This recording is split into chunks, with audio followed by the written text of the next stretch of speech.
Hello everyone, आप सभी का स्वागत है विजडम के इस ऑनलाइन प्लेटफॉर्म के ऊपर। मैं नितिन शर्मा आप सभी का स्वागत करता हूं और अभिनंदन करता हूं। आप सभी के सामने थंबनेल के अंदर नजर आ रहा है कि सर क्यों करते हैं MSAFP। सभी लोग सोच रहे हैं कि सर इसकी फुल फॉर्म क्या होती है, तो आज हम इसी के बारे में जानेंगे। देखिएगा, आप सभी लोगों ने कुछ बीमारियां पढ़ी होगी, जैसे न्यूरल ट्यूब डिफेक्ट के बारे में पढ़ा होगा कि न्यूरल ट्यूब डिफेक्ट हो गया, कि सर इसका कैसे पता करें। कोई ना कोई ऐसा पैरामीटर तो होगा। या कोई मल्टीपल प्रेगनेंसी हो गई कि सर इसका कैसे पता करें, ठीक है। या एब्डोमिनल वॉल डिफेक्ट हो गया, या कोई कंजेनाइटल एबनॉर्मलिटी हो जाती है, लाइक द जो है डाउन सिंड्रोम आपने पढ़ा होगा। तो जनरली जो है हम इन चीज को देखने के लिए हम ये वाला टेस्ट परफॉर्म करते हैं, MSAFP।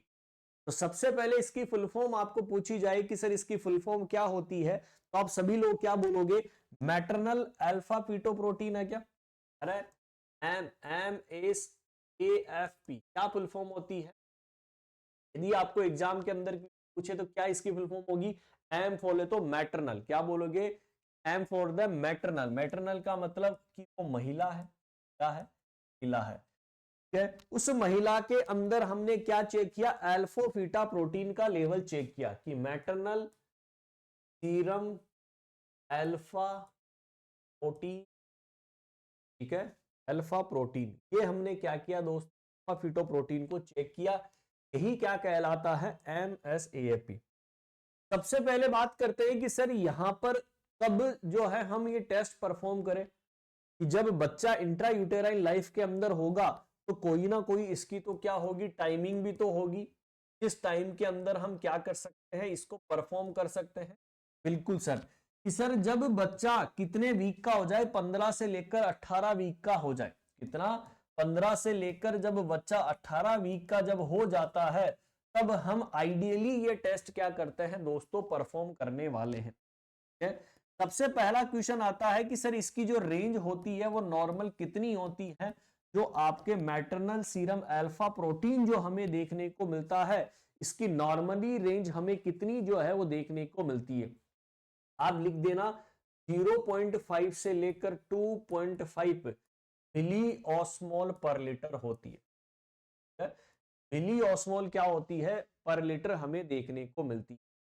कि सर ये मैटरनल सीरम जो अल्फा प्रोटीन है ये कहां से प्रोड्यूस की जाती है, हमारी बॉडी के अंदर ये कहां से प्रोड्यूस की जाती है? तो आप क्या आंसर करोगे? Produce by. सर ये वाली जो प्रोटीन जो है प्रोड्यूस बाई प्रोटीन, ये कहां से जो है वो प्रोड्यूस होती है? तो आप सिंपल और साधारण सी बात बता देना कि जो हमारा लीवर होता है वो इस प्रोटीन को क्या करता है? प्रोड्यूस करता है। क्या योग शेक नाम आप सभी लोगों ने पढ़ा होगा, तो क्या करता है दोस्तों? इस प्रोटीन, इस अल्फा फीटो प्रोटीन को क्या करता है? प्रोड्यूस करने का काम करता है। अब सर आपने यदि नॉर्मल रेंज बताई है तो इसका मतलब या तो नॉर्मल रेंज से ज्यादा हो गया तो कौन कौन सी बीमारियां हो सकती है, यदि नॉर्मल रेंज से कम आ गया तो कौन सी बीमारियां हमें ज्यादा देखने को मिलेगी। तो इसी के आधार पर सर रिजल्ट निकल कर आता है। और रिजल्ट के तौर के अंदर क्या है?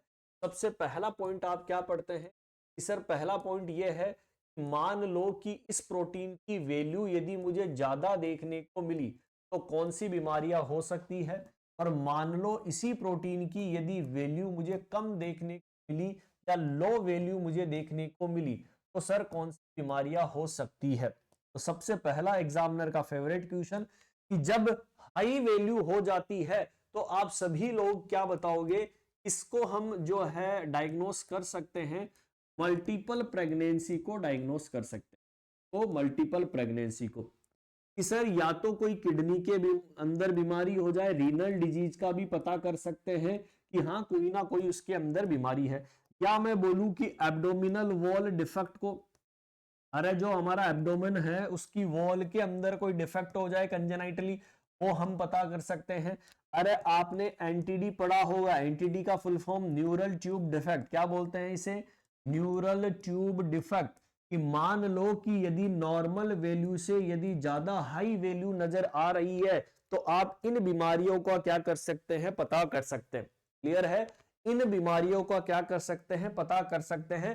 जब वैल्यू मुझे हाई देखने को मिली। लेकिन मैटरनल सीरम अल्फा फीटोप्रोटीन का वैल्यू कम है, तो सर ये किस चीज को बताता है? ये बताता है डाउन सिंड्रोम को। तो बताता है डाउन सिंड्रोम। क्वेश्चन पूछा जाता है कि maternal serum alpha protein down syndrome वाले बच्चे को डायग्नोस करने के लिए उसकी वैल्यू ज्यादा होगी या कम होगी? वैल्यू देकर पूछ लेगा तो आप क्या बोलोगे? कम होती है। एक आती है मोलार प्रेगनेंसी, और मोलार प्रेगनेंसी के अंदर भी आपको इसकी वैल्यू जो है वो लो देखने को मिलती है। 0.5 से 2.5 मिली ऑस्मोल पर लीटर इसकी नॉर्मल वैल्यू होती है। हाई वैल्यू जब होती है तो सर ये वाली जो है डायग्नोस करते हैं बीमारी का। यदि लो वैल्यू हमें नजर आती है तो इन दो बीमारियों को हम देखते हैं। आई होप आप सभी को समझ में आ गया होगा कि सर ये किसके द्वारा प्रोड्यूस की जाती है प्रोटीन, जो लीवर और जो यॉर्क शेक होता है इसके द्वारा। टाइमिंग कब करते हैं इस टेस्ट की? जब इंट्रा यूटेराइन लाइफ के अंदर बच्चा होता है, फर्टिलाइजेशन के बाद में 15 से 18 वीक का जब हो जाता है, तब हम जनरली ये वाली अल्फा फीटोप्रोटीन लेवल चेक करते हैं। आई होप आप सभी को समझ में आ गया होगा कि थंबनेल के अंदर क्यों करते हैं MSAFP। It is clear, simple और साधारण भाषा के अंदर मैंने आपको बताया है दोस्तों। इसी तरीके के इंटरेस्टिंग वीडियो देखने के लिए हमारे चैनल को सब्सक्राइब कर लीजिए, और मिलेंगे एक दमदार नए। Bye bye and take care. Comment box के अंदर बताना कैसा लगा आपको ये video. Bye bye and take care.